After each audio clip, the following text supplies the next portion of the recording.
बिस्मिल्लाहिर्रहमानिर्रहीम। अस्सलाम वालेकुम to all of my students. बेटा उम्मीद करता हूँ आप सब खैरियत से होंगे, क्योंकि पिछले लेक्चर में हम लोगों ने चैप्टर 1 को डिस्कस किया और चैप्टर 1 से रिलेटेड एमसीक्यूज़ को डिस्कस किया। आज का जो हमारा काम है, आज हम सेकंड चैप्टर को डिस्कस करेंगे, that is vector and equilibrium. कि वेक्टर और इक्विलिब्रियम क्या होते हैं और एंट्री टेस्ट में इससे रिलेटेड क्या क्या चीज़ें आती हैं, ये आज का हमारा काम है। कोशिश ये कीजिएगा कि बहुत ही ध्यान से इस टॉपिक को सुने, लेक्चर को सुने, इससे रिलेटेड पास पेपर्स के जो एमसीक्यूज़ हैं वो भी सॉल्व करें। जितना मैक्सिमम काम आप कर सकते हैं आप करें, क्योंकि मैं हमेशा यही कहता हूँ कि ई कैट का पेपर जो है वो टफ़ होता है एज़ कम्पेयर टू नर्स जी की। इवन के आप कह सकते हैं प्यास के लेवल से भी ज़्यादा टफ़ मुझे लगता है कि बच्चों के लिए ई कैट का पेपर ज़्यादा टफ़ होता है। तो स्टार्ट करते हैं बेटे आज के लेक्चर को। सबसे पहले तो वेक्टर्स क्या होती हैं, देखिए आप सब बच्चों को पता है, वो सारी की सारी क्वांटिटीज़ जिनकी मैग्नीट्यूड भी है, डायरेक्शन भी है, उनके लिए आप वर्ड यूज़ करते हैं वेक्टर्स। वेक्टर्स की बहुत सी एग्जांपल्स हैं, जैसे फोर्स वेक्टर क्वांटिटी है, वेलोसिटी है, एक्सेलरेशन है, ये सारी की सारी वेक्टर क्वांटिटीज़ हैं। वो सारी की सारी क्वांटिटीज़ जिनकी मैग्नीट्यूड होती है और यूनिट होती है, डायरेक्शन नहीं होती। मतलब ये एक मेजर डिफरेंस समझा जाता है वेक्टर में और स्केलर में, कि वेक्टर की डायरेक्शन होती है लेकिन जो स्केलर है उनकी डायरेक्शन नहीं होती। बिल्कुल एक जनरल लेवल से मैंने स्टार्ट किया आज के टॉपिक को। अब हम एक एमसीक्यू स्टार्ट करते हैं। एक एमसीक्यू से हम डिस्कस करते हैं इसको। एमसीक्यू ये है जी कि अगर इस तरह से पूछा जाए कि for which of the following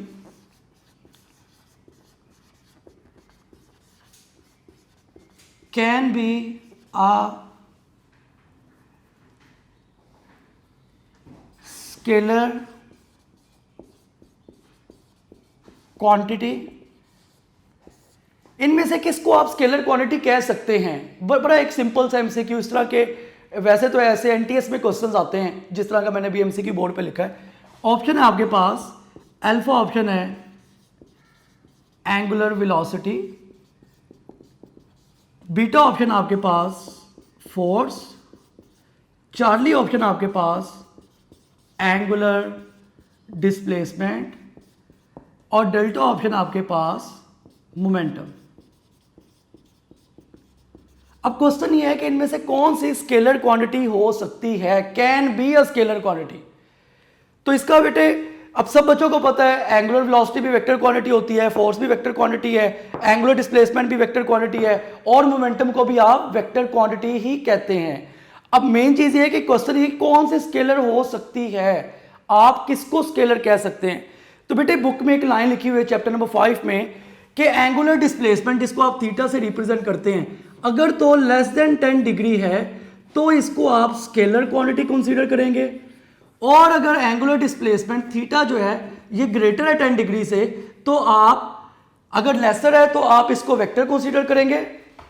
ये एक मेन चीज इसको देख लीजिएगा कि अगर थीटा की वैल्यू 10 डिग्री से लेसर है तो आप इसको वेक्टर क्वांटिटी कंसीडर करेंगे, अगर 10 डिग्री से ग्रेटर है तो आप इसको स्केलर क्वांटिटी कंसीडर करेंगे। इसका मतलब ये है कि सारी की सारी क्वांटिटीज ही वेक्टर हैं, लेकिन इसमें एंगुलर डिस्प्लेसमेंट एक वाहिद क्वांटिटी है कि अगर एंगल 10 डिग्री से कम है तो क्वांटिटी वेक्टर होगी, अगर एंगल 10 डिग्री से ज्यादा होगा तो क्वांटिटी जो है वो स्केलर क्वांटिटी होगी। तो इसके मुताबिक इसका जो राइट ऑप्शन बनता है वो एंगुलर डिस्प्लेसमेंट ही बनता है। तो बेटा ये एक मैंने बिल्कुल जनरल लेवल से इस लेक्चर को स्टार्ट किया। उसके बाद अब हम आते हैं मेन चीजों के ऊपर। जैसे सबसे पहले आपसे मैं यहाँ पे क्वेश्चन एक पूछता हूं कि वैसे तो हम ये कहते हैं कि सारी की सारी क्वांटिटीज जिनके लिए आपको मैग्नीट्यूड और डायरेक्शन की जरूरत होती है वो आपके पास वेक्टर क्वांटिटीज हैं, और जिनकी डायरेक्शन नहीं होती वो स्केलर क्वांटिटीज हैं। What about current. अगर मैं करंट के बारे में पूछूं कि करंट क्या है, तो आप सब बच्चों को इस बात का पता है कि करंट को आप स्केलर क्वांटिटी कहते हैं। व्हाई, ऐसा क्यों है? क्योंकि आप सब बच्चों ने 10th लेवल पे भी यही पढ़ा कि करंट जो है वो किसी कंडक्टर में बॉटम टू टॉप जा रहा है, टॉप टू बॉटम आ रहा है, क्लॉकवाइज एंटी क्लॉकवाइज, वो तो हम खुद बताते हैं। इसका मतलब ये है कि करंट की डायरेक्शन भी है, करंट जो है वो बॉटम टू टॉप या टॉप टू बॉटम भी जा रहा है, हमें डायरेक्शन का भी पता है। उसके बावजूद हम क्यों कहते हैं कि करंट जो है वो एक स्केलर क्वांटिटी है, हालांकि करंट की तो डायरेक्शन है। इसका मतलब किसी भी क्वांटिटी के स्केलर या वेक्टर होने के लिए डायरेक्शन के अलावा कोई और पैरामीटर्स भी हैं जिन पे डिपेंड करता है कि वो क्वांटिटी स्केलर होगी या वो क्वांटिटी वेक्टर होगी? तो ये जो क्वेश्चन है ये बड़ा मेन है कि करंट को आप स्केलर क्वांटिटी कहते हैं, ऐसा क्यों है? हालांकि करंट की डायरेक्शन भी है, सब चीज़ें हैं, मैग्नीट्यूड भी है, करंट का यूनिट भी है, डायरेक्शन के बावजूद आप इसको स्केलर कह रहे हैं। तो बेटे याद रखें कि ये बड़ा एक मेन पॉइंट है कि किसी भी क्वांटिटी के स्केलर या वेक्टर होने के लिए ज़रूरी नहीं कि उसकी डायरेक्शन होगी तो वो क्वांटिटी वेक्टर होगी। करंट जो है वो स्टिल स्केलर क्वांटिटी। क्यों करंट स्केलर क्वांटिटी? उसकी कुछ रीजंस हैं। करंट सबसे पहले तो वेक्टर लॉ ऑफ एडिशन को ओबे नहीं करता। अगर ये वेक्टर लॉ ऑफ एडिशन को ओबे करता तो ये एक वेक्टर क्वांटिटी होता। इसी तरह से आप जिसको बोलते हैं लॉ ऑफ ट्राइंगल या ट्राइंगुलर लॉ भी आप उसको कहते हैं, करंट इसको भी फॉलो नहीं करता। इसी तरह से एक लॉ आप यूज करते हैं लॉ ऑफ पैरेललोग्राम, करंट जो है वो इसको भी ओबे नहीं करता। इसका मतलब ये पॉइंट आप लोगों के दिमाग में बैठ जाना चाहिए कि किसी भी क्वांटिटी के वेक्टर या स्केलर होने के लिए सिर्फ और सिर्फ डायरेक्शन का फर्क नहीं है। अगर quantities vector law of addition को, लॉ ऑफ ट्राइंगल को, लॉ ऑफ पैरेललोग्राम को फॉलो ओबे करेंगी तो ही वो वेक्टर होंगी। अगर वो इसको ओबे नहीं करती तो वो वेक्टर नहीं होंगी। जैसे सबसे मेन एग्जांपल मैंने आपसे करंट की डायरेक्शन डिस्कस की कि करंट का सब कुछ होने के बावजूद वो जो है वो स्टिल आप उसको एक स्केलर क्वांटिटी बोलते हैं। तो बेटे ये सब चीज़ें हैं जो आपको पता होनी चाहिए। अब इसी की बेस के ऊपर हम वेक्टर एडिशन को डिस्कस करते हैं कि वेक्टर एडिशन क्या होती है। देखिए वेक्टर रिप्रेजेंटेशन का तो आप सब बच्चों को पता है कि वेक्टर रिप्रेजेंटेशन क्या है, और आप सब जो है वो जानते हैं कि उसको वेक्टोरियली भी रिप्रेजेंट करते हैं। ये मेन पॉइंट्स जहाँ से वहाँ से मैं आप इस चैप्टर को बेसिकली स्टार्ट करना चाह रहा हूँ। वेक्टर एडिशन क्या होती है? देखिए आपको पता है अगर आपके पास दो तरह के वेक्टर्स हैं, एक वेक्टर ए है आपके पास, एक आपके पास वेक्टर बी है। आप इन दोनों को ऐड करवाना चाहते हैं तो आप हमेशा head to tail rule use करते हैं। एक के हेड को आप दूसरे के टेल से कंबाइन कर देते हैं, जिसको आप हेड टू टेल रूल बोलते हैं। इसका मतलब अगर मेरे पास दो वेक्टर हैं, एक ए है और एक बी है, मैंने इनको ऐड करवाना है तो ऐड करवाने के लिए पहले वेक्टर के हेड को दूसरे वेक्टर की टेल से कोइंसाइड कर दूंगा, मिला दूंगा, और फाइनली मुझे यहाँ पे रिजल्टेंट को ऑब्टेन करने के लिए ये मेरे पास रिजल्टेंट होगा और इसकी वैल्यू जो है वो a प्लस बी के इक्वल आएगी। इसी तरह आप b प्लस ए भी कर सकते हैं। मेन चीज ये है कि वेक्टर एडिशन में आप a प्लस बी यूज कर लें या b प्लस ए कर लें, दोनों का आंसर सेम है। इसका मतलब ये कॉम्यूटेटिव प्रॉपर्टी है या कॉम्यूटेटिव प्रॉपर्टी को ओबे करती है वेक्टर एडिशन। ये आप सब बच्चों को ही पता है, ये बिल्कुल एफएससी लेवल का पॉइंट है। अब मेन चीज क्या है बेटे, a प्लस बी यानी कि अगर आप दो वेक्टर्स को ऐड करते हैं उसका फार्मूला रिजल्टेंट का ये भी होता है जो कि एक्सरसाइज में लिखा हुआ है, A square plus B square plus 2ab cos theta. ये दो वेक्टर्स को ऐड करके जब रिजल्टेंट आता है ये उसका फार्मूला है। बहुत से बच्चों को इसका नहीं पता होता, बच्चों ने एक्सरसाइज में किया होता है या उसको रट्टा लगाने की कोशिश की होती है। अगर दो वेक्टर्स को ऐड करते हैं तो रिजल्टेंट आंसर ये आता है आपके पास। इसका मतलब ये है कि आप इसको ऐसा भी लिख सकते हैं कि दो वेक्टर्स का रिजल्टेंट जो है वो इक्वल होगा A square plus B square plus 2ab cos theta के। ये दो वेक्टर्स के रिजल्टेंट का फार्मूला है अगर आप उनको ऐड करेंगे तो। इसका मतलब ये है कि यहां से मैं एक क्वेश्चन आप बच्चों से डिस्कस करता हूं कि आप लोग मुझे ये बताएं, क्या आप वेक्टर्स को स्केलर्स की तरह ऐड करवा सकते हैं? इज इट पॉसिबल कि आपके पास दो वेक्टर है और उनको आप स्केलर की तरह ऐड करवा दें? ऐसा हो सकता है कि vectors can be added like scalars? इसका आंसर बहुत से बच्चे जो हैं वो कंफ्यूज होंगे, बहुत से बच्चे कहेंगे इसका आंसर यस है, या बहुत से बच्चों के माइंड में इसका आंसर नो होगा। तो बेटे दोबारा सुने, मैं ये नहीं कह रहा कि वेक्टर्स को स्केलर में ऐड कर सकते हैं, मैं कह रहा हूँ can vectors be added like scalars? क्या आप वेक्टर को स्केलर्स की तरह ऐड कर सकते हैं? ये क्वेश्चन है मेरा कि can vectors be added like scalars? क्या वेक्टर्स को स्केलर्स की तरह ऐड कर सकते हैं? अब इसका आंसर गौर से सुने, मैं वही फार्मूला दोबारा लिखता हूं जो रिजल्टेंट का फार्मूला है। ये हमने रिजल्टेंट का फार्मूला लिखा, r is equal to square root A square plus B square plus 2ab cos theta. ये रिजल्टेंट का फार्मूला आपके पास। अगर इस फार्मूले में मैं थीटा की वैल्यू चेंज करता हूं, मैं कहता हूँ थीटा की वैल्यू 0 डिग्री है। जब आप 0 डिग्री यूज करेंगे तो ये आपके पास आएगा A square plus B square plus 2ab cos 0। और आप बच्चों को पता है कि cos 0 पे वैल्यू 1 होती है। इसका मतलब जब मैं 0 डिग्री सब्स्टिट्यूट करता हूं तो मेरे पास आता है A square plus B square plus 2ab, क्योंकि cos 0 पे उसकी वैल्यू जो है वो 1 होगी। आप इसको ऐसे भी लिख सकते हैं कि जब मेरे पास थीटा की वैल्यू 0 थी तो ये आंसर मेरे पास इस तरह से आया, A square plus B square plus 2ab को आप लिख सकते हैं A plus B whole square. इसका मतलब ये स्क्वायर और स्क्वायर रूट कैंसिल आउट हो जाएंगे। मैं ऐसे लिख सकता हूं कि थीटा की वैल्यू 0 थी तो उस केस में रिजल्टेंट का आंसर मेरे पास कितना आ गया, a प्लस बी। तो यहां से बड़ा मेन पॉइंट क्लियर हुआ कि हाँ वेक्टर्स जो हैं वो स्केलर्स की तरह ऐड हो सकते हैं। वेक्टर स्केलर की तरह ऐड कर सकते हैं आप लोग, वेक्टर स्केलर की तरह ऐड हो सकते हैं। वो कब ऐड होंगे, अगर उनके दरमियान में एंगल कितना होगा, 0 डिग्री। 0 डिग्री कह लें या पैरेलल कह लें। जब वेक्टर्स एक दूसरे के पैरेलल हैं तो आप उनको स्केलर्स की तरह ऐड करवा सकते हैं 0 डिग्री के ऊपर। तो vector can be added like scalar if they are parallel.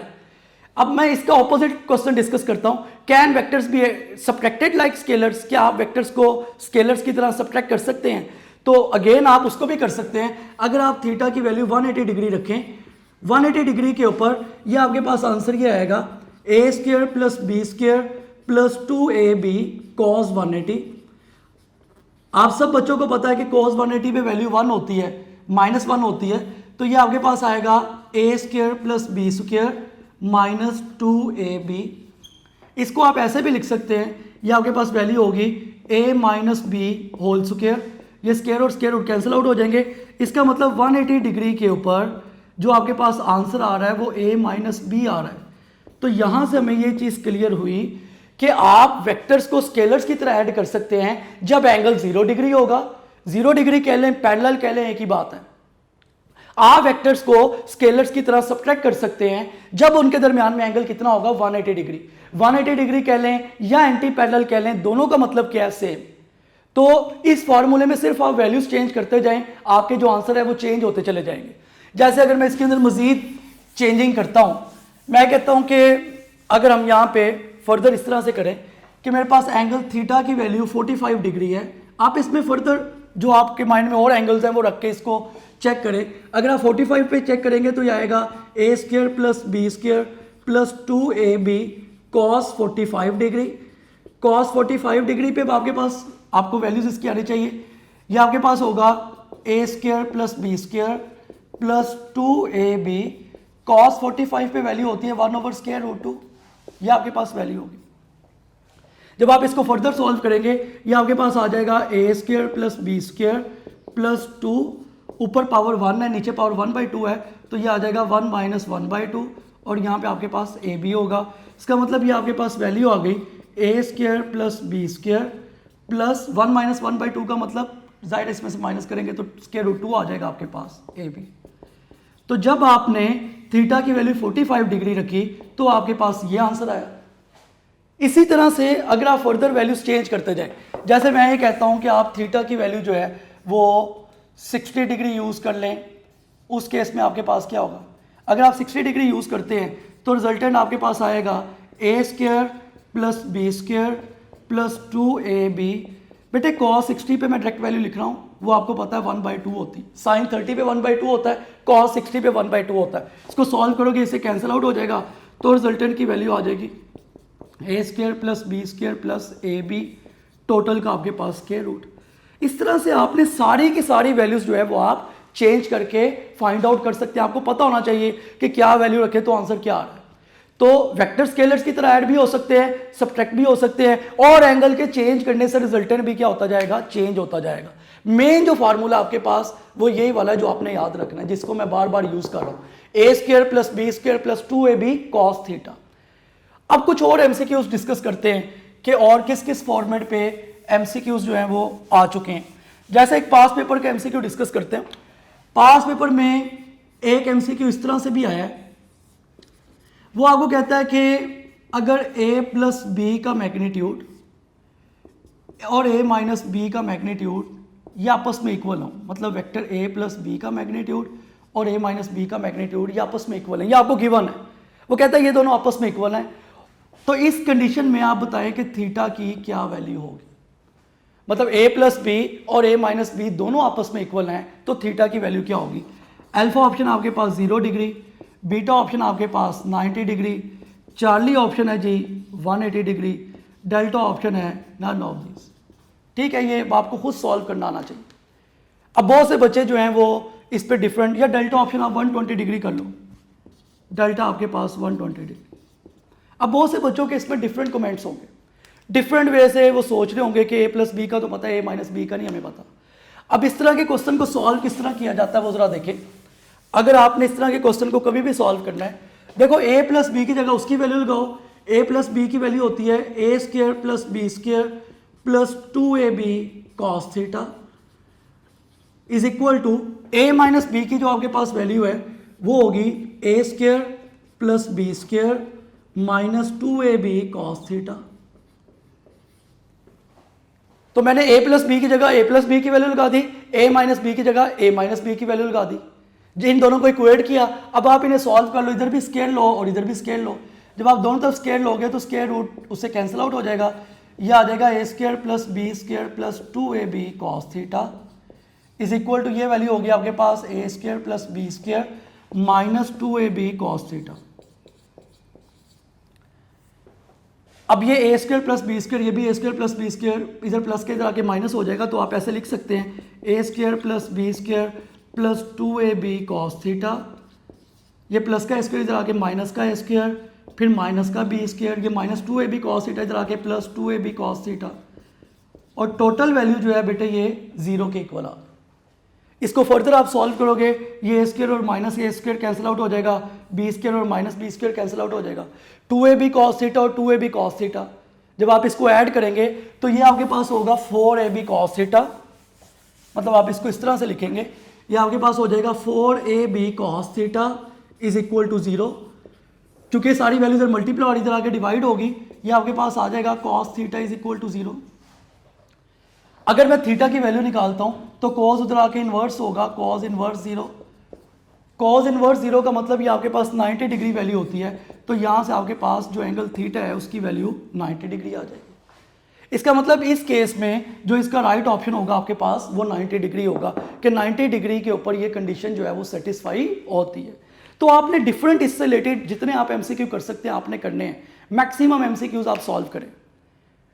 Next अब हम डिस्कस करते हैं, नेक्स्ट हमारे पास है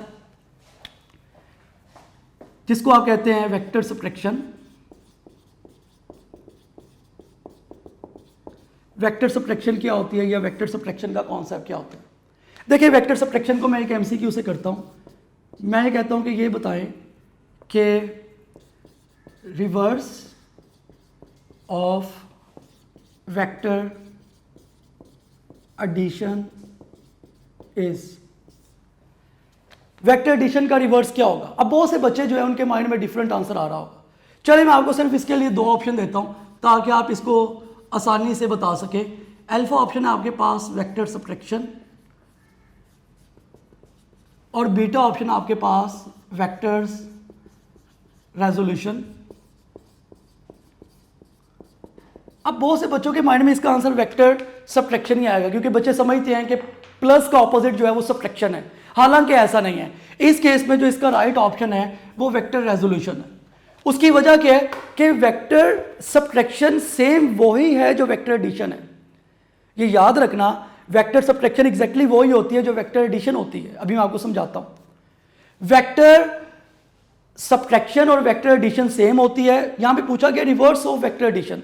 बेटे, रिवर्स ऑफ वेक्टर एडिशन का मतलब होता है वेक्टर रेजोल्यूशन, क्योंकि एडिशन में आप वेक्टर बढ़ा रहे होते हैं, इंक्रीज कर रहे होते हैं, रिजल्टेंट ज्यादा हो रहा होता है, और वेक्टर रेजोल्यूशन में आप उसको ब्रेक कर रहे होते हैं ताकि वो छोटे छोटे कंपोनेंट्स में, पीसीज में ब्रेक हो जाएं। छोटे छोटे कंपोनेंट्स आप उसके बनाते हैं, डिफरेंट कंपोनेंट्स बनाते हैं। तो याद रखिएगा कि वेक्टर एडिशन का जो रिवर्स है वो हमेशा वेक्टर रेजोल्यूशन होता है, वो वेक्टर सब्ट्रैक्शन नहीं होता। अब वेक्टर सब्ट्रैक्शन आपके पास क्या है? वेक्टर सब्ट्रैक्शन बेसिकली, अगर मैं कहता हूं कि मैंने 2 वेक्टर्स को सब्ट्रैक्ट करना है तो आप ऐसे लिख सकते हैं a प्लस माइनस बी। देखो ना, अगर ऐड करना था तो a प्लस बी था, अब आप a में से b को सब्ट्रैक्ट करा रहे हो तो प्लस साइन लिखो और यहां पे साथ आप नेगेटिव साइन लगा दो। इसका मतलब a में आपने ऐड ही करना एक्चुअली किसको, नेगेटिव b को। ऐसे समझा करें, ए में आपने नेगेटिव बी को ऐड करना है, तो ये वेक्टर ए है आपके पास। अगर बी प्लस का होता तो ऊपर होता, नेगेटिव का है तो डाउनवर्ड आएगा, ये नेगेटिव बी, और यहाँ से आप इसका ऐसे रिजल्टेंट बना लेंगे, ये आपके पास होगा ए प्लस नेगेटिव बी। तो याद रखें, अगर पूछा जाए कि वेक्टर एडिशन का सेम क्या है तो वेक्टर सब्ट्रैक्शन, वेक्टर सब्ट्रैक्शन भी वही है जो आपके पास वेक्टर एडिशन है। अगर आपसे पूछा जाए कि वेक्टर एडिशन का रिवर्स क्या है तो आप हमेशा बताएंगे कि वेक्टर एडिशन का जो रिवर्स है वो वेक्टर रेजोल्यूशन है, क्योंकि उसमें आप कंपोनेंट्स को ब्रेक कर रहे होते हैं। तो ये वेक्टर सब्ट्रैक्शन के बारे में आपको चीज़ें पता होनी चाहिए। उसके बाद एक और यहाँ पे और जो डिफरेंट डेफिनेशंस हैं, जैसे एक यहाँ पे डिस्कस की जाती है जिसको आप बोलते हैं रिजल्टेंट वेक्टर, इसी तरह से एक है जी यूनिट वेक्टर। देखें रिजल्टेंट वेक्टर क्या होता है, आप सब लोगों को पता है कि दो या दो से ज़्यादा वेक्टर्स का जो आपके पास रिजल्टेंट आ रहा है, सम आ रहा है, इफेक्ट आ रहा है। आप कह सकते हैं कि effect of all the vectors, effect कह लें और कॉम्बिनेशन कह लें, और रिजल्ट कह लें कॉम्बिनेशन ऑफ वेक्टर्स। इफेक्ट कह लें या कॉम्बिनेशन ऑफ इफेक्ट का जो रिजल्ट है उसको आप रिजल्टेंट वेक्टर बोलते हैं। जैसे इस केस में ये जो रिजल्ट आया आपके पास a प्लस माइनस बी, इसके लिए आप वर्ड यूज करेंगे डैट इज रिजल्टेंट वेक्टर। ये जो है वो रिजल्टेंट वेक्टर है, ये रिजल्ट को शो कर रहा है जो सारे के सारे वेक्टर्स को ऐड या सब्ट्रैक्ट करके आया। यूनिट वेक्टर क्या होता है, इसके बारे में आप ये कहते हैं कि इसकी जो मैग्नीट्यूड है वो 1 होती है। आप जब भी यूनिट वेक्टर की बात करेंगे तो आप ये कहेंगे कि इसकी मैग्नीट्यूड 1 होती है। इसको आप, अगर मैं कहता हूँ कि मेरे पास ए यूनिट वेक्टर है तो इसको आप इस तरह से रिप्रेजेंट करेंगे, किसी भी वेक्टर को उसके मैग्नीट्यूड पे डिवाइड कर दें तो वो यूनिट वेक्टर आ जाएगा। इसका मतलब आप अगर इसको फर्दर सिंप्लीफाई करके लिखें, ये तो एक जनरल इसका फार्मूला है। अगर मैं कहता हूँ कि ए मैग्नीट्यूड को ऊपर ले जाओ तो इसका मतलब है ए वेक्टर एज इट इज रहा, यूनिट वेक्टर इधर मल्टीप्लाई और इधर आके डिवाइड हो जाएगा। क्या हम ऐसे लिख सकते हैं? इसी फार्मूले में इसको ऊपर ले गया इसको नीचे ले गया। बहुत से बच्चे कहेंगे लिख सकते हैं, बेटे ये गलत है, आप इसको ऐसे कभी भी नहीं लिख सकते। उसकी वजह यह है कि vectors can never be divided. आप वेक्टर्स को डिवाइड नहीं कर सकते, आप उसको ऐड कर सकते हैं, सब्ट्रैक्ट करवा सकते हैं, मल्टीप्लाई करवा सकते हैं, आप वेक्टर्स को डिवाइड नहीं करवा सकते। वेक्टर्स जो है वो कभी डिवाइड नहीं हो सकते। तो याद रखें कि आप इस तरह से कभी भी नहीं लिख सकते। अब इसका एक हम एमसीक्यू डिस्कस कर लेते हैं। अगर आपसे ये पूछा जाए कि for which of the following is a unit vector, आपने ये बताना है कि इसमें से यूनिट वेक्टर कौन सा है। अल्फा ऑप्शन आपके पास sine theta I unit vector plus cos theta J unit vector. इसी तरह से बीटा ऑप्शन आपके पास I plus J over square root 3। इसी तरह से चार्ली ऑप्शन आपके पास I plus J plus K unit vector divided by square root 3, ये आपके पास चार्ली ऑप्शन है। और डेल्टा ऑप्शन आपके पास, ये भी बहुत सिंपल एमसीक्यू है, डेल्टा ऑप्शन आपके पास बोथ ए एंड सी। अब आप मुझे खुद बताएं कि अगर आपसे ये पूछा जाए कि इसमें से कौन सा यूनिट वेक्टर है तो आप इसका क्या जवाब देंगे।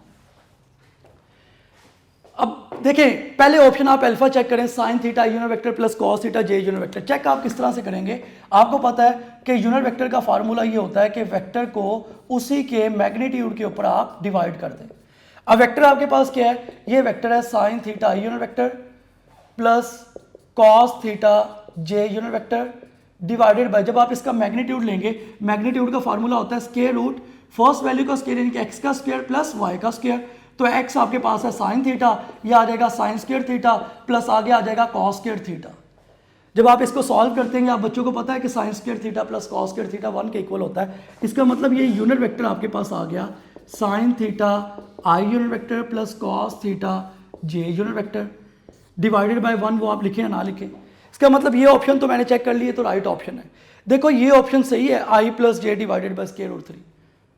इस तरह से ये भी ऑप्शन आपने चेक करनी। ये ऑप्शन सही इसलिए नहीं हो सकती क्योंकि आई प्लस जे ये वेक्टर है, इसका जब मैग्नीट्यूड लोगे, मैग्नीट्यूड किस तरह से आएगा? इसके साथ कुछ भी नहीं तो इसका मतलब 1 है, इसके साथ कुछ भी नहीं तो इसका मतलब 1 है।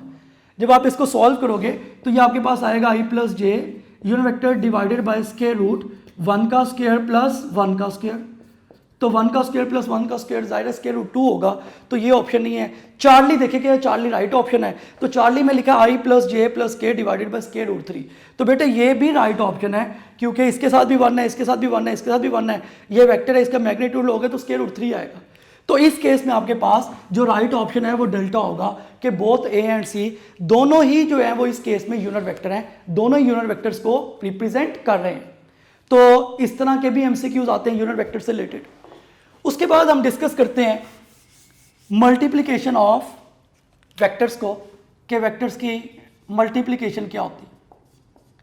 आप लोगों ने हर टॉपिक से रिलेटेड एटलीस्ट एक एक दो दो एमसीक्यू करने हैं, ताकि आपका कॉन्सेप्ट क्लियर हो और आप में ये एबिलिटी हो कि आप खुद टॉपिक देख के एमसीक्यू बना सकें, स्पेशली फार्मूलाज के, क्योंकि 99% फार्मूलाज के एमसीक्यू आते हैं। याद रखिएगा ई कैट में 99% फार्मूलाज के एमसीक्यू हैं। मल्टीप्लिकेशन ऑफ वेक्टर्स को आप किस तरह से कह सकते हैं? देखिए मल्टीप्लिकेशन के हम 3 केसेस लेते हैं। हम कहते हैं कि अगर आप एक ऐसे नंबर से मल्टीप्लाई करवाएं जो ग्रेटर देन 1 है, या ऐसे जो लेस देन 1 है, या ऐसे नंबर से मल्टीप्लाई कराएं जो इक्वल टू 0 है। किसी भी वेक्टर को आप ग्रेटर देन 1 से मल्टीप्लाई करवाएंगे, मीन्स के पॉजिटिव डिजिट से मल्टीप्लाई कराएंगे। तो सपोज कर लो एक वेक्टर है मेरे पास, ए की वैल्यू है 2 मीटर, मैं इसको ग्रेटर देन 1 किसी भी नंबर से मल्टीप्लाई कराऊंगा, इसका मैग्नीट्यूड इंक्रीज करेगा। इसका मतलब मैं आपको ये बताना चाहता हूं कि जब भी आप किसी भी वेक्टर को ग्रेटर देन 1 वैल्यू से मल्टीप्लाई करवाते हैं, तो इस केस में मैग्नीट्यूड भी इंक्रीज होता है और डायरेक्शन जो है वो सेम रहती है, डायरेक्शन पे कोई भी इफेक्ट नहीं होता। ये पहला केस है। ग्रेटर देन 1 से मल्टीप्लाई कराओगे, मैग्नीट्यूड इंक्रीज, अपवर्ड का मतलब इंक्रीज होगा और डायरेक्शन भी इसकी क्या रहेगी, सेम। अगर एक वेक्टर को आप नेगेटिव नंबर से मल्टीप्लाई करवाते हैं, तो नेगेटिव नंबर से मल्टीप्लाई करवाने से जो उसका मैग्नीट्यूड है वो डिक्रीज होगा और डायरेक्शन जो है वो रिवर्स हो जाएगी। इसका मतलब आपके पास कोई एक वेक्टर है, उसकी वैल्यू 2 मीटर थी, मैंने इसको -2 से मल्टीप्लाई करवाया, तो इसका मैग्नीट्यूड तो मेरे पास -4 मीटर हो गया। चले 4 मीटर हो गया। मैं नेगेटिव इसलिए नहीं लगा रहा क्योंकि मैग्नीट्यूड को हम नेगेटिव नहीं कहते, डायरेक्शन की सेंस में आप कह लें कि इसकी जो डायरेक्शन है वो रिवर्स होगी। तो जब आप किसी वेक्टर को लेस देन 1 से मल्टीप्लाई करवाते हैं तो उसकी मैग्नीट्यूड भी कम होती है, मैग्नीट्यूड ज़्यादा होती है, लेकिन उसकी जो डायरेक्शन है वो रिवर्स हो जाती है। जब भी किसी वेक्टर को आप नेगेटिव नंबर से मल्टीप्लाई करवाएंगे, उसकी मैग्नीट्यूड तो ज़्यादा होगी, लेकिन उसकी जो डायरेक्शन है वो रिवर्स हो जाएगी। ये मैं दोबारा पॉइंट आपसे डिस्कस कर रहा हूँ।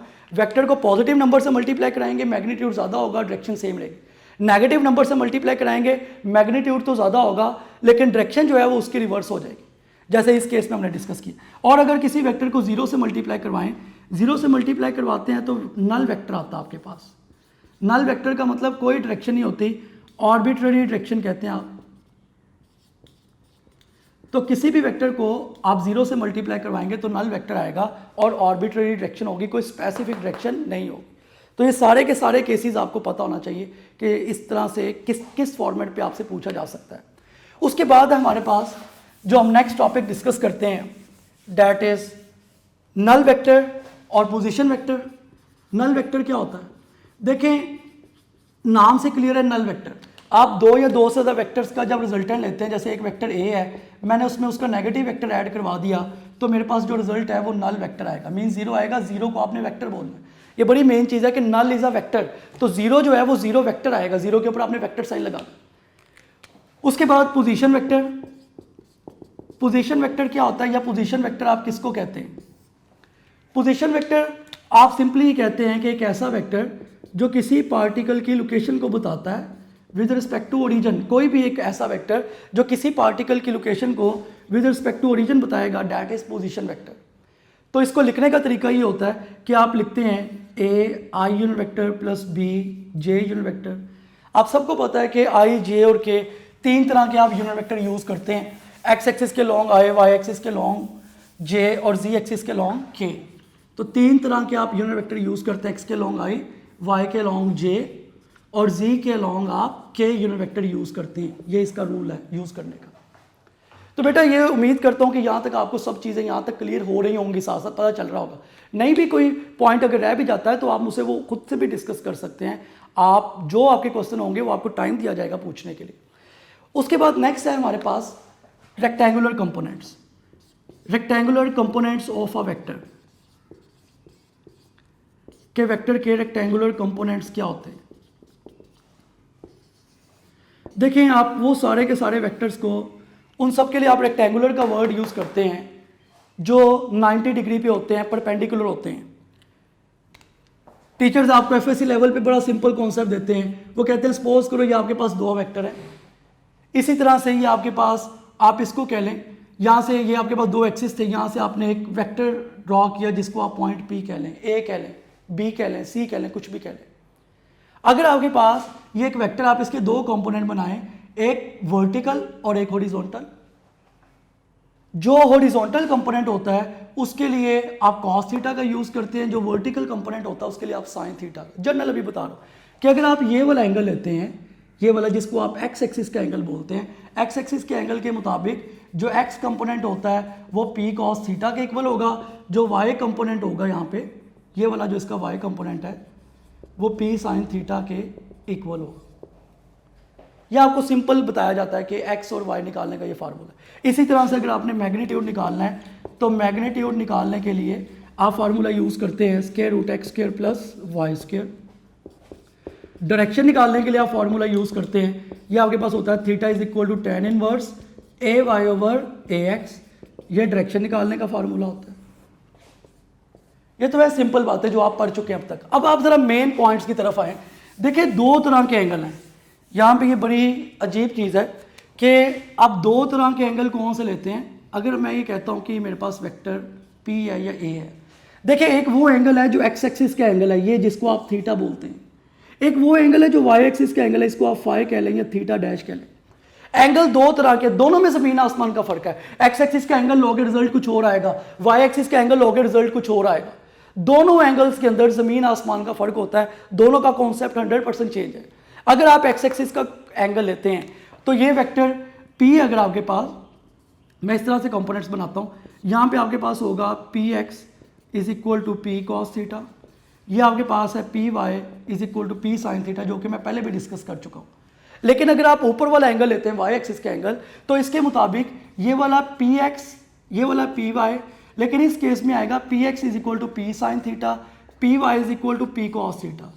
आप इससे अंदाजा लगाएं कि 100% चेंज आ गया। जब आपने एक्स एक्सिस का एंगल लिया तो उसके मुताबिक ये पी कॉस थीटा, ये पी साइन थीटा। जब आपने वाई एक्सिस का एंगल लिया तो उसके मुताबिक P X is equal to P sine theta और P Y is equal to P cos theta. इसका मतलब दोनों में 100% चेंज आ गया। तो याद रखें, अगर आपको इस एंगल का कहा जाए तो रिजल्ट कुछ और होगा, इस एंगल का कहा जाए तो रिजल्ट कुछ और होगा। इस एंगल के मुताबिक ये वाई कंपोनेंट, ये एक्स कंपोनेंट, लेकिन यहाँ पे वाई के साथ साइन थीटा, यहाँ पे एक्स के साथ कॉस थीटा। अगर इस एंगल का कहा जाए इसके मुताबिक ये पी एक्स, लेकिन यहाँ पे पी साइन थीटा आएगा। देखो यहाँ पे एक्स के साथ साइन थीटा, उसकी वजह क्या है, रीजन भी सुन लें। रीजन ये है कि आप हमेशा ये कहते हैं कि अगर साइन थीटा लिखा है और 90 माइनस थीटा लिखा है, या साइन थीटा लिखा है 90 प्लस थीटा लिखा है, इस तरह कॉस थीटा लिखा है 90 माइनस थीटा या 90 प्लस थीटा लिखा है, बेटे साइन 90 के लिहाज से कॉस में कन्वर्ट हो जाता है, इसी तरह कॉस 90 के लिहाज से साइन में कन्वर्ट हो जाता है। आप साइन 90 लोगे वो कॉस बन जाएगा, कॉस 90 लोगे वो साइन बन जाएगा। यही एक वजह है कि इन दोनों में ज़मीन आसमान का फ़र्क है, जिसकी वजह से आप 100% इसको चेंज कर रहे हैं। तो ये आपने चीज़ें याद रखनी। अब इससे रिलेटेड एक पास पेपर का MCQ हम डिस्कस करते हैं। एक सिंपल सा MCQ मैं यहां पे डिस्कस कर रहा हूं।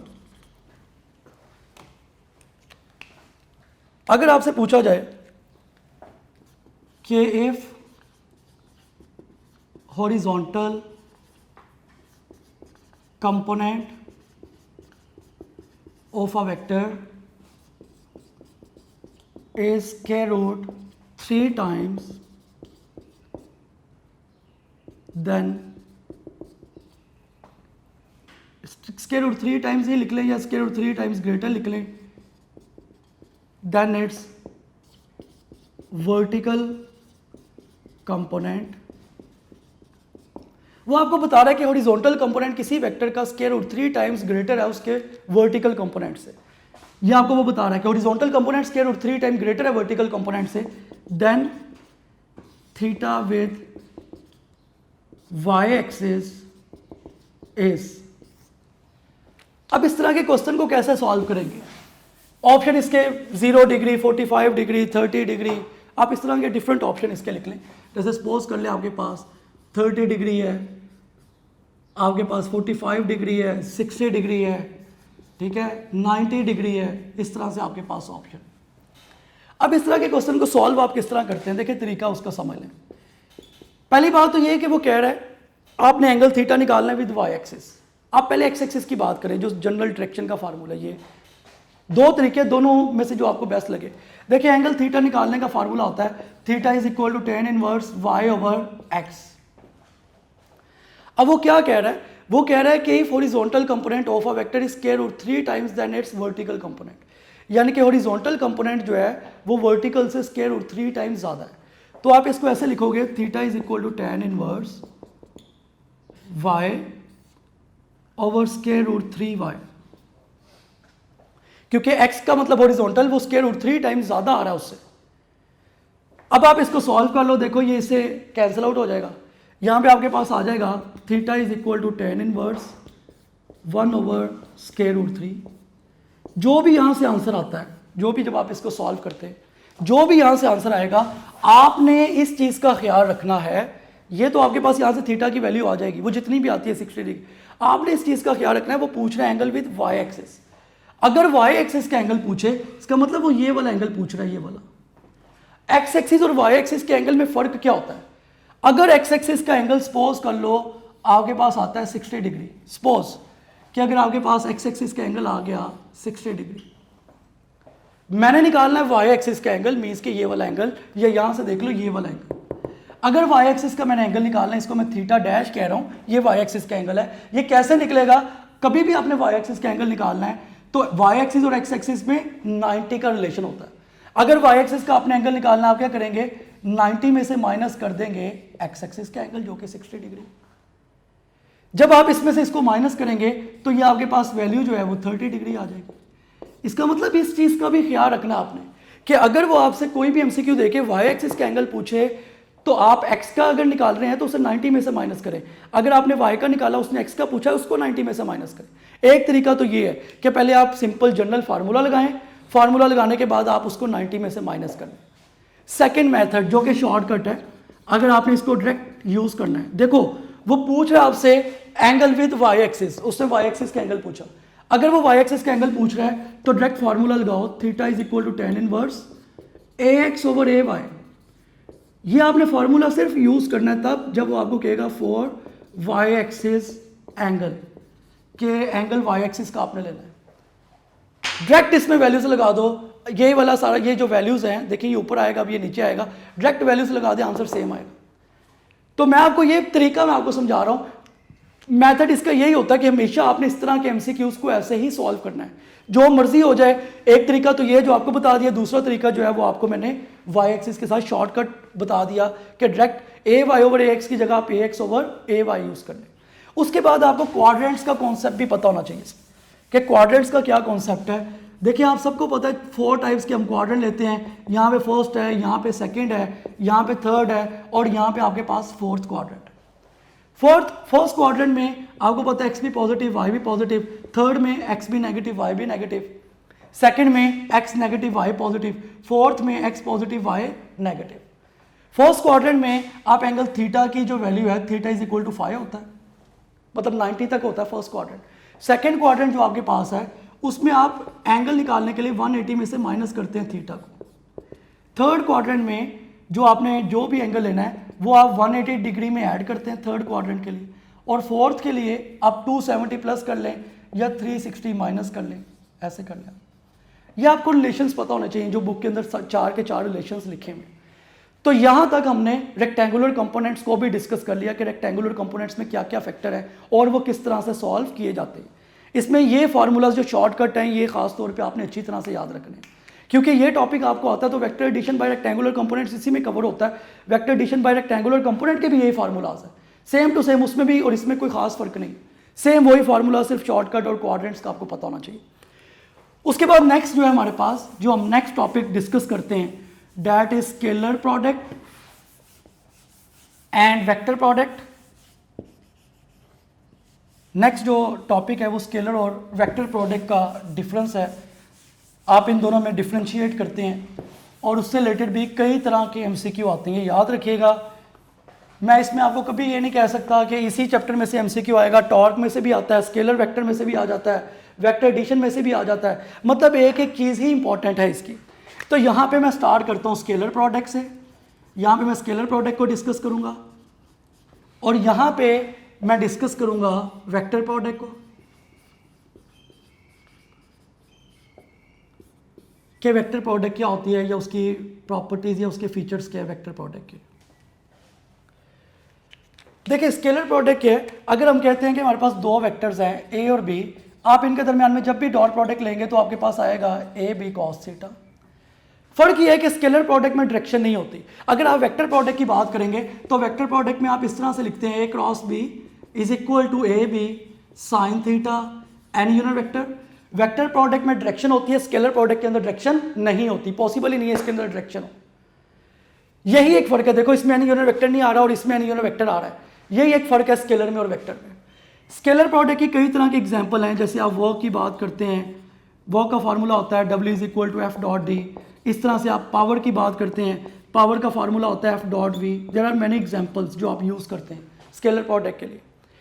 स्केलर प्रोडक्ट की अगर हम प्रॉपर्टीज को डिस्कस करें कि स्केलर प्रोडक्ट की प्रॉपर्टीज क्या हैं,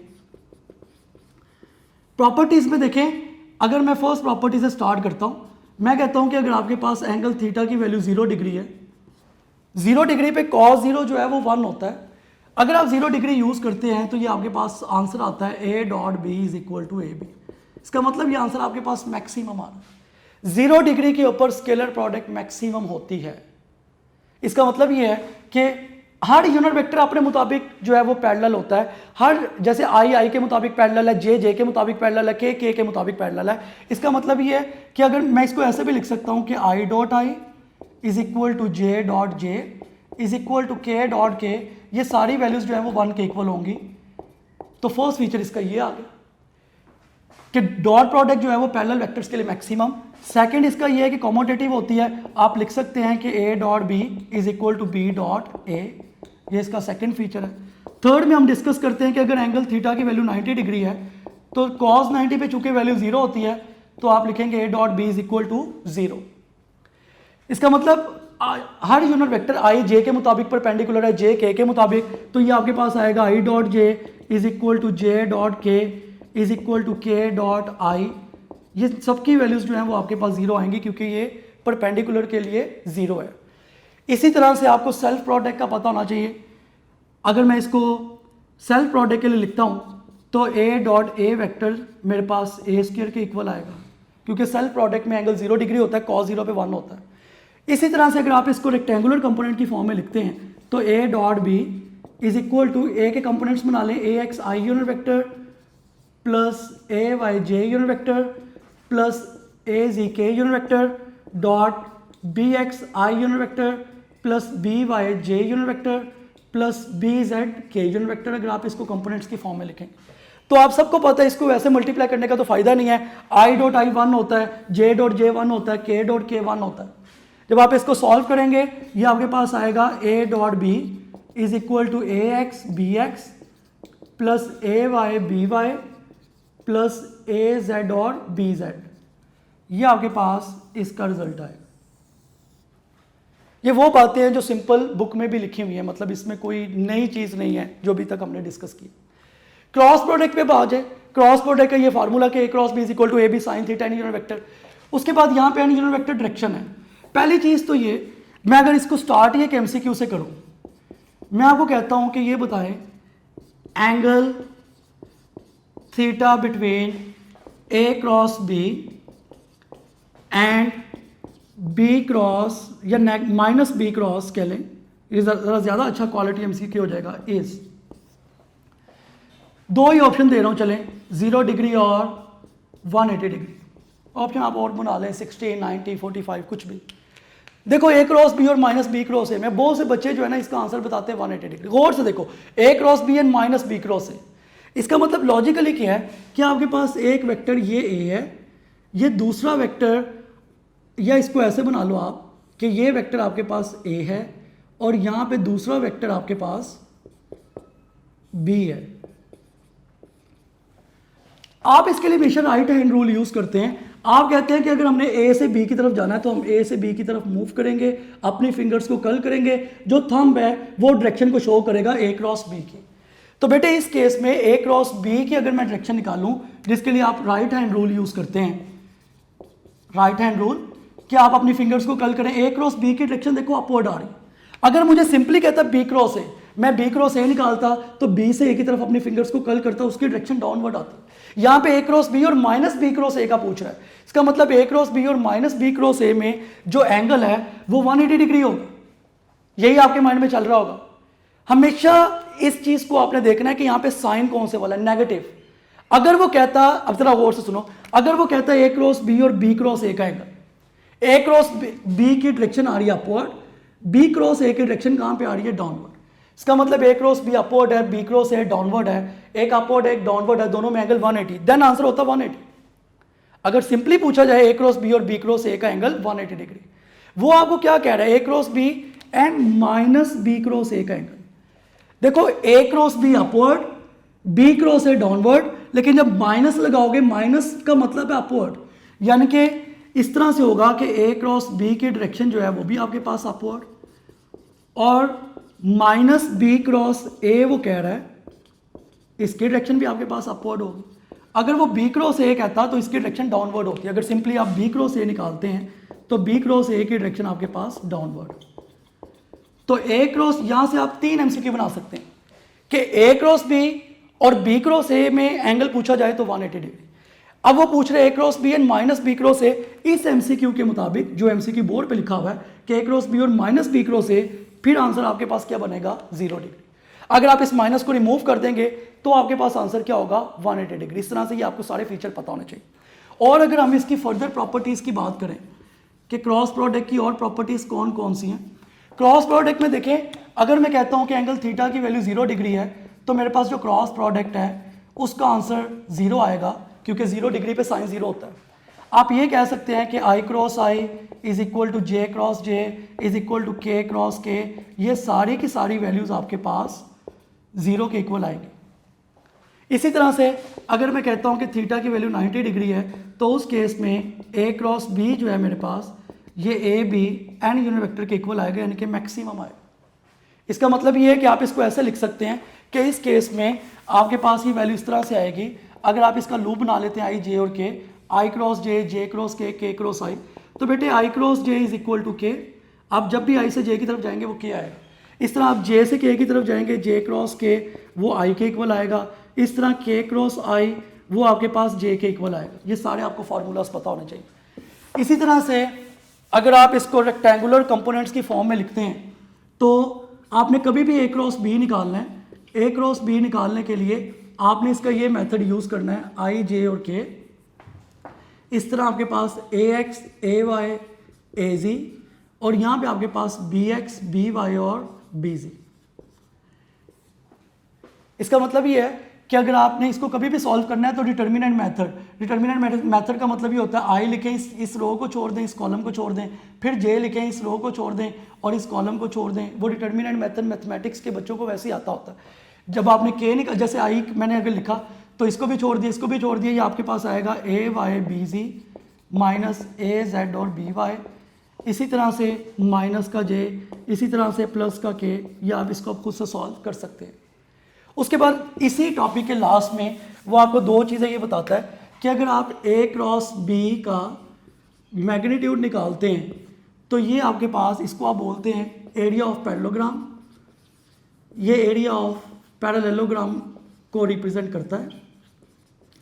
इसी तरह से अगर आप हाफ इसको 2 पे डिवाइड कर देते हैं तो हाफ ए क्रॉस बी जो है ये आपको रिप्रेजेंट करता है एरिया ऑफ ट्रायंगल को। अब यहाँ पे एक एमसीक्यू आप बच्चों ने खुद सॉल्व करना है, नहीं सॉल्व होगा मैं उसका आंसर भी आपको बताऊंगा, ट्राई आपने खुद करनी है। इसी से रिलेटेड अगर मैं कहता हूँ कि आपके पास इस तरह से है A dot B is equal to square root 3, या ऐसे कह लो A cross B is equal to square root 3 A dot B, ये कंडीशन आपको दी हुई है। और आपको ये कहा जाता है कि एंगल थीटा की वैल्यू बताएं क्या होगी। ऑप्शन में यहां पे लिख रहा हूं, अल्फा ऑप्शन आपके पास A square plus B square plus square root 2ab, beta option आपके पास A square plus B square plus ab total power 1/2। इस तरह से चार्ली ऑप्शन आप बच्चों के पास, अगर मैं यहाँ पे चार्ली ऑप्शन की बात करता हूँ, वो है A square plus B square plus A B over square root 3 total power 1/2 और डेल्टा ऑप्शन है नन ऑफ दिस। मतलब ये आप खुद इसको सॉल्व कीजिएगा कि ये आपको उसने सारी की सारी A cross B is equal to square root 3 A dot B, उसने आपको वैल्यूज दे दी। आपने एंगल थीटा भी बताना है और आपने ए प्लस बी की वैल्यू भी बतानी है। ए प्लस बी क्या होगा, एमसीक्यू दोबारा सुने। ये कंडीशन है A cross B is equal to square root 3 A dot B, ये कंडीशन है A cross B is equal to square root 3 A dot B.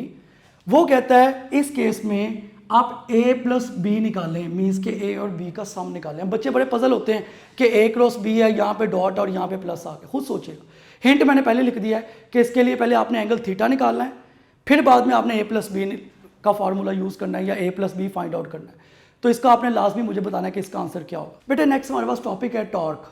याद रखें इसमें टॉर्क और वो जो पिवट पॉइंट वाले क्वेश्चन है ना, सबसे ज़्यादा इंपॉर्टेंट है, इसलिए आप लोगों की बहुत ज़्यादा इसमें कंसंट्रेशन रिक्वायर्ड है। टॉर्क और पिवट इक्विलिब्रियम की कंडीशंस को जस्ट एक दफ़ा देख लीजिएगा, उसमें पिवट पॉइंट ही मेन है।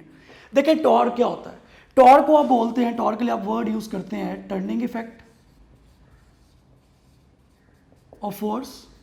जो भी फोर्स का टर्निंग इफेक्ट है उसको आप टॉर्क कहते हैं, ठीक है। टॉर्क को आप रोटेशन भी कहते हैं, रोटेशनल इफेक्ट भी बोलते हैं, rotational effect. Turning effect of force भी है, रोटेशनल इफेक्ट भी है, जिसके लिए आप वर्ड यूज़ करते हैं टॉर्क। हम सबको पता है टॉर्क को टॉ से रिप्रेजेंट करते हैं, इसका फार्मूला होता है आर क्रॉस एफ। एक दरवाजे से लेके एक बोतल का ढक्कन खोलने तक आप टॉर्क लगा रहे होते हैं। एक दरवाजे को ओपन करें तब भी टॉर्क लगता है, बोतल के ढक्कन को आप ओपन करते हैं तब भी स्पैनर यूज़ करते हैं आप तब भी टॉर्क लगता है। ये सारी इसकी एग्जाम्पल है। देखें यहाँ पे आर क्रॉस एफ में आर जो है इसको आप पोजीशन वेक्टर कहते हैं, ये आपके पास पोजीशन वेक्टर है। आप इसको ऐसे भी लिख सकते हैं, torque is equal to R F sine theta N unit vector. इस केस में अगर आप टॉर्क को डिस्कस करेंगे, यहाँ पे आर जो है, इस केस में आर पोजीशन वेक्टर था, इस केस में आर को आप मोमेंट आर्म बोलेंगे कि इस केस में आर जो है वो मोमेंट आर्म है। यहाँ से आप कई तरह के टॉर्क डिस्कस कर सकते हैं। आपको पता है एंटी क्लॉकवाइज टॉर्क, अगर आप एंटी क्लॉकवाइज कंसीडर करते हैं तो वो पॉजिटिव होता है। इसी तरह से अगर आप क्लॉकवाइज टॉर्क कंसीडर करते हैं वो नेगेटिव होता है। अगर मैं इसके यूनिट की बात करता हूँ, टॉर्क का यूनिट जो है वो न्यूटन मीटर है, उसको आपने कभी भी जॉल नहीं लिखना। अच्छा ये बच्चे ना, कई बच्चे समझते हैं न्यूटन मीटर और जॉल, भाई न्यूटन मीटर और जॉल इक्वल हैं। आपने टॉर्क के यूनिट को हमेशा न्यूटन मीटर लिखना, आपने जॉल नहीं लिखना।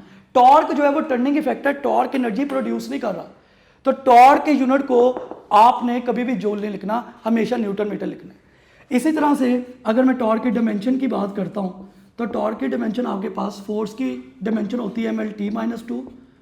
तो चूंकि L है तो L के जो आपके पास मोमेंट आर्म है उसकी डायरेक्शन, उसकी डायमेंशन आपके पास L होगी, तो ये ml²t⁻⁻2 डायमेंशन है टॉर्क की, जो आप टॉर्क की डायमेंशन यूज़ करते हैं। उसके बाद जो नेक्स्ट है, देखिए टॉर्क का सबसे पहला जो फार्मूला मैं आप बच्चों से डिस्कस करना चाहूँगा, टॉर्क का फार्मूला होता है rate of change in angular momentum. कई बच्चों ने ये पढ़ा होता है, फर्स्ट ईयर चैप्टर में 5 में लिखा हुआ है। अगर आपको कभी भी टॉर्क और एंगुलर मोमेंटम का पूछा जाए तो final angular momentum minus initial angular momentum का आप रेट ले लें, ये भी आपके पास टॉर्क होगा। इसी तरह से अगर मैं यहाँ पे एक एमसीक्यू डिस्कस करूँ, मैं कहता हूँ कि आपके पास कोई एक फैन है जो कि कांस्टेंट एंगुलर वेलोसिटी से मूव कर रहा है। एक फैन कांस्टेंट एंगुलर वेलोसिटी से मूव कर रहा है अगर, तो आपने इसका टॉर्क निकालना है, टॉर्क कितना होगा। अब एंगुलर वेलोसिटी का क्या रिलेशन आ गया, इसीलिए मैंने एमसीक्यू लिखा कि एक जैसे सपोज ये फैन है, ये कांस्टेंट एंगुलर वेलोसिटी से मूव करता जा रहा है, इस पर कितना टॉर्क लगेगा। बहुत से बच्चे इसका आंसर कहेंगे 0, जो कि राइट ऑप्शन है। अगर इसका आंसर 0 है, वो आपने कैसे बताया, क्योंकि टॉर्क का देखें एक फार्मूला आई अल्फा भी होता है, ये भी आपने याद रखना है। अगर टॉर्क का फार्मूला आई अल्फा है तो torque is equal to I. Constant angular velocity का मतलब ये है कि उसका एंगुलर एक्सेलरेशन जीरो होगा क्योंकि उसमें चेंज नहीं आ रहा, तो टॉर्क इस पे लगने वाला जो टॉर्क होगा वो जीरो होगा। ये भी टॉर्क का फार्मूला, आई अल्फा भी delta L over delta T भी। इसी तरह से एक टॉर्क का और मैं यहाँ पे एमसीक्यू डिस्कस करता हूँ।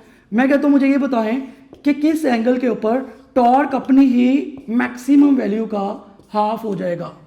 ऑप्शन आपके पास हैं 15 डिग्री, बीटा ऑप्शन आपके पास 30 डिग्री, चार्ली ऑप्शन आपके पास 45 डिग्री और डेल्टा ऑप्शन आपके पास 90 डिग्री। तो टॉर्क किस एंगल के ऊपर अपने ही मैक्सिमम का हाफ हो जाएगा। तो यहाँ पे आप सिंपली इसको इसके डिफरेंट एंगल रख के देखिए अगर मैं कहता हूँ एंगल की वैल्यू मेरे पास 90 डिग्री, तो उस केस में टॉर्क मैक्सिमम आएगा और मैक्सिमम टॉर्क होता है आरएफ, क्योंकि साइन 90 पे 1 होता है। लेकिन यहाँ पे वो पूछ रहा है मैक्सिमम का हाफ। अगर मैं यहाँ पे एंगल यूज करता हूँ 30 डिग्री, देखिएगा जरा मैं सॉल्व किस तरह से कर रहा हूँ। टॉर्क का फॉर्मूला आपके पास है आर एफ साइन थीटा।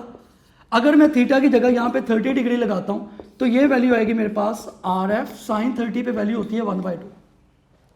इसका मतलब ये लिखा आर एफ का मतलब होता है मैक्सिमम टॉर्क।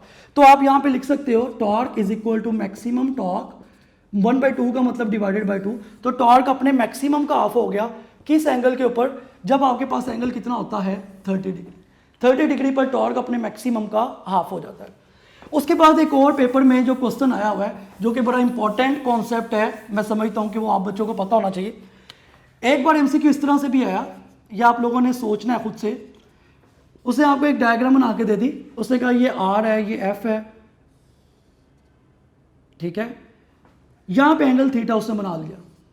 वो कहते हैं इस केस में आपने टॉर्क को इंक्रीज करना है। एमसीक्यू को दोबारा सुनिएगा। उसने आपको ये डायग्राम बना के दे दी, ये आर है, ये एफ है, उसने कहा टॉर्क को इंक्रीज करना है। टॉर्क इंक्रीज कैसे हो सकता है इस केस में?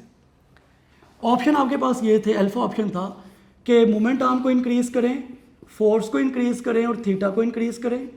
बीटा ऑप्शन आपके पास मोमेंट आर्म को इंक्रीज करें, फोर्स को इंक्रीज करें और थीटा को डिक्रीज करें। चार्ली ऑप्शन आपके पास मोमेंट आर्म को इंक्रीज करें, फोर्स को डिक्रीज करें और थीटा को डिक्रीज करें। डेल्टा ऑप्शन आपके पास मोमेंट आर्म को भी डिक्रीज करें, फोर्स को भी डिक्रीज करें, थीटा को भी डिक्रीज करें। अब इस तरह के क्वेश्चन में ना बच्चे पजल हो जाते हैं कि सर ये क्या। देखो ये तो हमें पता है कि मोमेंट आर्म को तो इंक्रीज करना ही पड़ेगा और फोर्स को भी इंक्रीज करना पड़ेगा। ज़ाहिर है टॉर्क के फार्मूले में आप जो टॉर्क का फार्मूला लेते हैं वो आपके पास R F sine theta N unit vector. क्या हमेशा टॉर्क के फार्मूले में साइन थीटा आता है? ये बड़ी मेन चीज़ है, याद रखना। जैसे मैंने आपको पहले बताया कि 90 डिग्री के मुताबिक जो साइन थीटा वो कॉस बन जाता है, जो कॉस थीटा वो साइन बन जाता है। इसका मतलब ये है कि ये वाला आपके पास एंगल है, आर और एफ के दरमियान एंगल यहाँ से लेके यहाँ तक होना चाहिए, यहाँ तक। उसने आपको ये एंगल दिया हुआ है, इतना एंगल दिया है, आपके पास यहाँ से यहाँ तक एंगल होना चाहिए, क्योंकि आर और एफ के दरमियान यहाँ से यहाँ तक एंगल बनता है। इसका मतलब ये है कि इस केस में आपने are F sine theta use नहीं करना। चूंकि 90 के मुताबिक आप एंगल चेंज कर रहे हो, तो इस केस में टॉर्क की इक्वेशन आपके पास आर एफ कॉस थीटा होगी। पहली बात तो ये, पहले तो आपने ये जज किया कि यहां पे formula R F sine theta नहीं होगा, आर एफ कॉस थीटा होगा। अब आर एफ कॉस थीटा में आप देखो, अगर इसमें आपने टॉर्क को बढ़ाना है तो आर को भी इंक्रीज करना पड़ेगा, एफ को भी इंक्रीज करना पड़ेगा। जाहिर आर भी इंक्रीज होता है, एफ भी इंक्रीज होता है, लेकिन थीटा, यहाँ पे थीटा को डिक्रीज करना पड़ेगा बेटे। यहाँ पे ये बड़ा मेन पॉइंट है कि थीटा डिक्रीज होगा।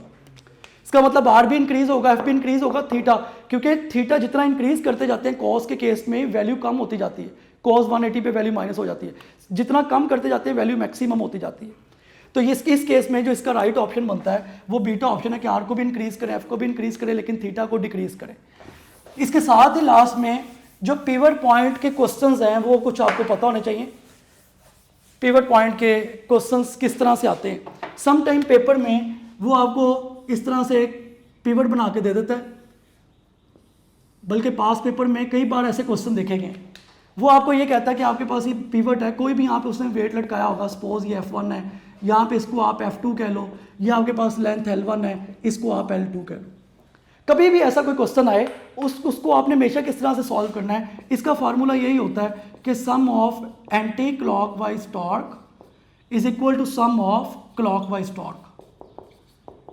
जितना क्लॉकवाइज टॉर्क का सम है, जितना एंटी क्लॉकवाइज टॉर्क है, उतना ही आपके पास क्या होगा? Clockwise torque.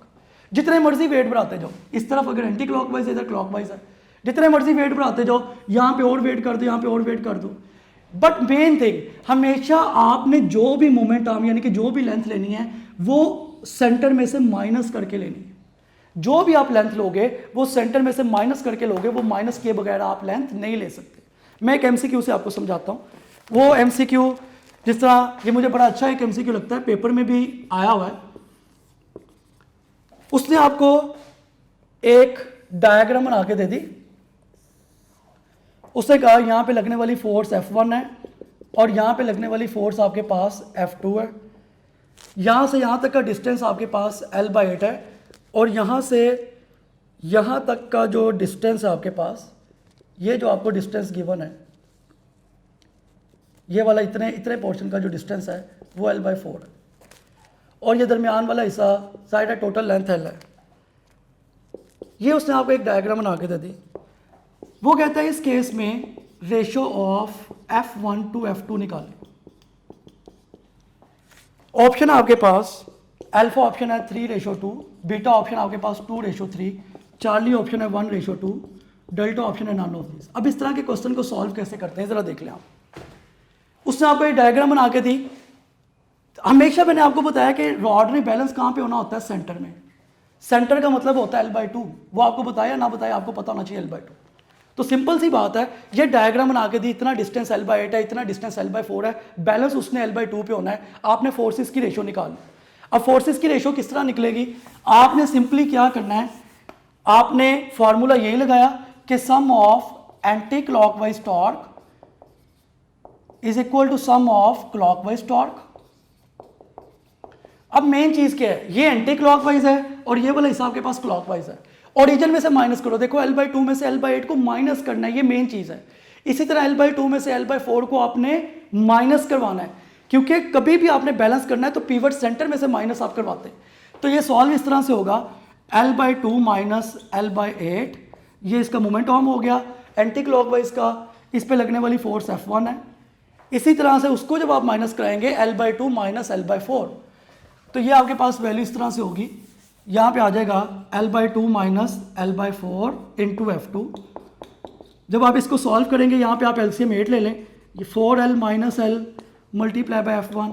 इसी तरह से यहाँ पे आप LCM 4 ले लें तो 2L minus L multiply by F2। जब आप इसको सॉल्व करेंगे, 4L में से L जाएगा तो 3L रह जाएगा, ये आ जाएगा 3L/8 multiply by F1 is equal to L/4 multiply by F2। Solve कर लो, ये इससे कैंसिल आउट हो गया, 4 1s are 4, 4 2s are 8, ये आ गया 3F1/2 is equal to F2। देखो आंसर आ गया। वो कह रहा है F1/F2 की रेशो, तो F1 ये F2 मल्टीप्लाई और इधर आके डिवाइड हो जाएगा, 2 इधर डिवाइड और इधर आके मल्टीप्लाई होगा तो 2:3। तो इस केस में इसका जो राइट ऑप्शन है वो आपके पास 2:3 होगा। मेन चीज़ ये थी कि सेंटर में से माइनस करवाना है हमेशा पिवट पॉइंट को। जस्ट इक्विलिब्रियम की कंडीशंस एक दफ़ा देख लीजिएगा, पिवट की बड़ी मैक्सिमम प्रैक्टिस करनी है आप बच्चों ने। तो बेटे नेक्स्ट लेक्चर में हम चैप्टर 3 से स्टार्ट करेंगे, चैप्टर 3 को डिस्कस करेंगे और एक हमने भी डिस्कशन भी करनी है। जो नेक्स्ट लेक्चर है उसमें हमने डिस्कशन करनी है यूनिट 1 और 2 की। तो इंशाल्लाह ताला अब नेक्स्ट लेक्चर में मिलते हैं आप बच्चों से।